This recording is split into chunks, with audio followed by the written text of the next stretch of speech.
paz do Senhor Jesus, meus irmãos, estamos de volta para mais um capítulo do livro de Gênesis, nesse estudo que estamos fazendo. Hoje nós vamos refletir no capítulo de número 13, até o capítulo 11, o Espírito Santo, através de Moisés, autor desse livro, fez uma introdução, um panorama de toda a criação, e a partir do capítulo 12 ele entra na dispensação da promessa feita a Abrão, de que ele seria pai de uma multidão, e vai até o último capítulo, de número 50, protagonizando os patriarcas. Abraão até o capítulo 25, versículo 8, quando ele morreu. Isaac até o 35, versículo 29, também na sua morte. Jacó até o 49, versículo 33, vindo a morrer também. E encerrando o livro com José, o primogênito de Jacó com Raquel, no último capítulo, de número 50. Hoje nós vamos ler apenas os versículos de 1 a 6 desse capítulo 13, que diz assim: Subiu, pois, Abrão do Egito para o lado do sul, ele, sua mulher e tudo o que tinha, e com ele Ló. E era Abrão muito rico em gado, em prata e em ouro. E fez as suas jornadas do sul até Betel, até o lugar onde a princípio estivera a sua tenda, entre Betel e Ai, até o lugar do altar que outrora ali tinha feito. E Abrão invocou ali o nome do Senhor. E também Ló, que ia com Abrão, tinha rebanhos, gado e tendas. E não tinha capacidade a terra para poderem habitar juntos, porque os seus bens eram muitos, de maneira que não podiam habitar juntos. Tem duas lições muito importantes nesse texto que eu gostaria de compartilhar com os irmãos. A primeira está no versículos 5 e 6. Após Deus mandar Abrão sair da sua terra e prometer abençoá-lo, Ló quis ir junto. Abrão levou, até porque o Ló era seu sobrinho e era órfão, seu pai havia morrido. Da mãe dele a Bíblia não dá notícia, E o fato de Ló estar junto com Abrão, ele também foi abençoado sobremaneira, a ponto da região onde eles estavam ser pequeno para tantas bênçãos. Irmãos, andar com alguém que anda com Deus, andar com um amigo de Deus, como Tiago, capítulo 2, versículo 23, chamou Abraão, a tendência é ser abençoado também, As bênçãos de Deus são contagiantes.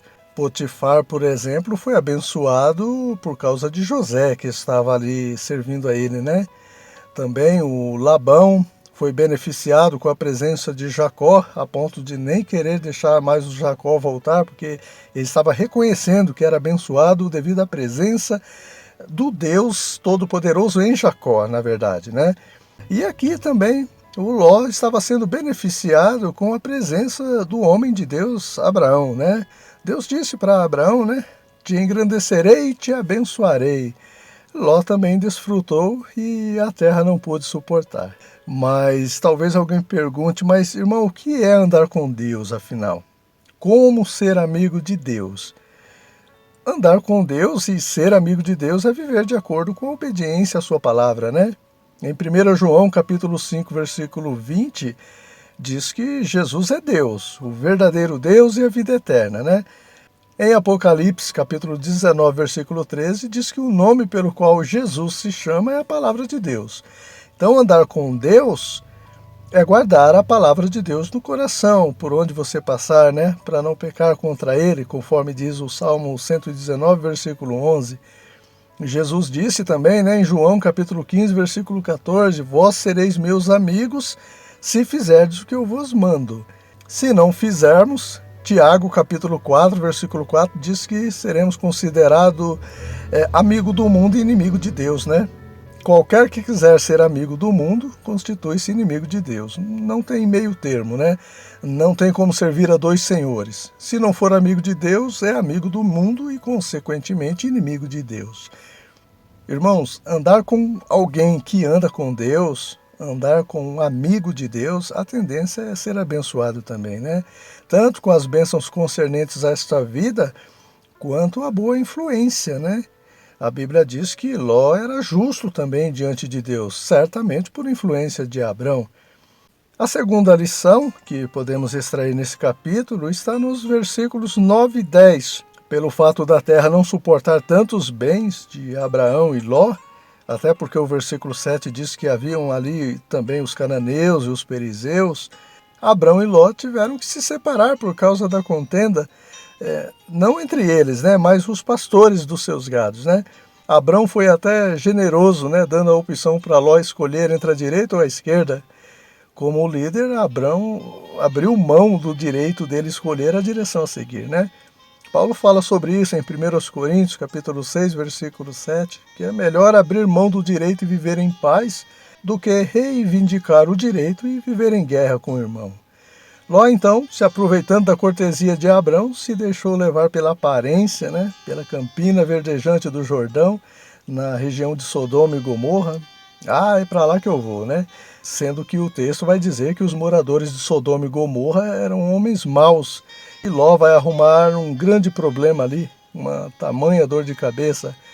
Os irmãos se lembram, né, que os descendentes de Cã tomaram conta daquelas cidades, né, no capítulo 10, versículo 19. Então, não se poderia esperar coisa boa dali, né? Irmãos, em Provérbios, capítulo 14, versículo 12, diz que há caminhos que para o homem parece direito, mas o final é caminho de morte, né? Isso fala de uma falsa aparência. Jesus também vai dizer para os fariseus hipócritas, os falsos, né, que tinham só a aparência de justos: ai de vós, porque vocês limpam o exterior do copo e do prato, mas o interior está cheio de rapina e de iniquidade, né? Limpa primeiro o interior do copo e do prato, para que também o exterior fique limpo. Vocês são semelhantes aos sepulcros caiados, que por fora realmente parecem formosos, mas interiormente estão cheios de ossos de mortos e de toda a imundície. E por isso Jesus alerta seus discípulos, né? Acautelai-vos do fermento dos fariseus. Tenham cuidado com as suas doutrinas. Atentem para o que eles ensinam, mas não façam o que eles fazem, porque eles não fazem o que ensinam, né? Isso fala de hipocrisia, isso fala de uma falsa aparência.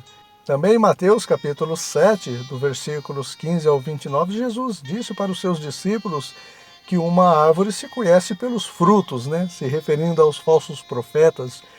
No contexto, Jesus não está falando da qualidade do fruto que se conhece pela árvore, né? Mas do tipo de fruto. Um pé de abacate só pode produzir abacate, não laranja, né?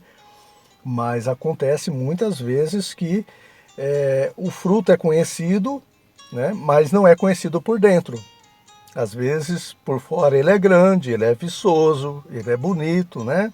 Parece bom, mas na verdade pode estar cheio de agrotóxico que muitos agricultores usam para acelerar a produção, né?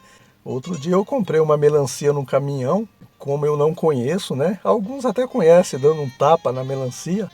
Eu já não sei identificar se ela está boa ou não, né? Mas era a mais bonita que eu escolhi.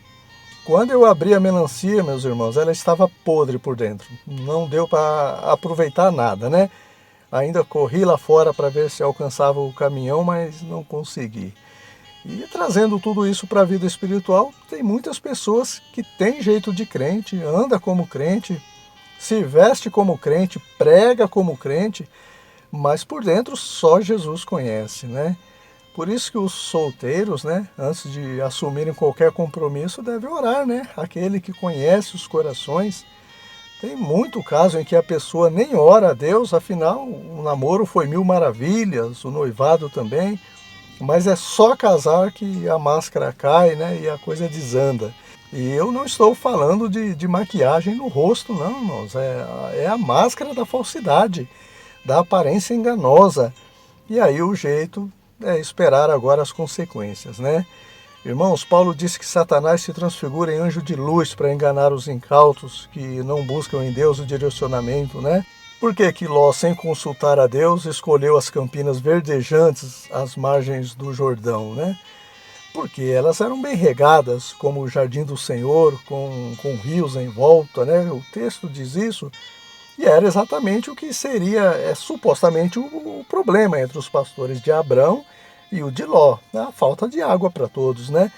Irmãos, claro que toda essa beleza e fartura das campinas foi criada por Deus, né?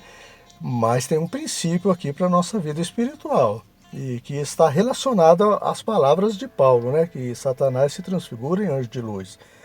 Que princípio é? Que o diabo vai trabalhar em cima da nossa necessidade, né? Ele vai pôr na mesa aquilo que estamos precisando, né? E muitas vezes a gente fala, né? Ah, é de Deus, e quando na verdade não é. Então, meus irmãos, não vamos nos deixar levar pelas aparências, né? E às vezes, por ser algo tão óbvio, não consultamos a Deus e quebramos a cara, como dizem por aí, né?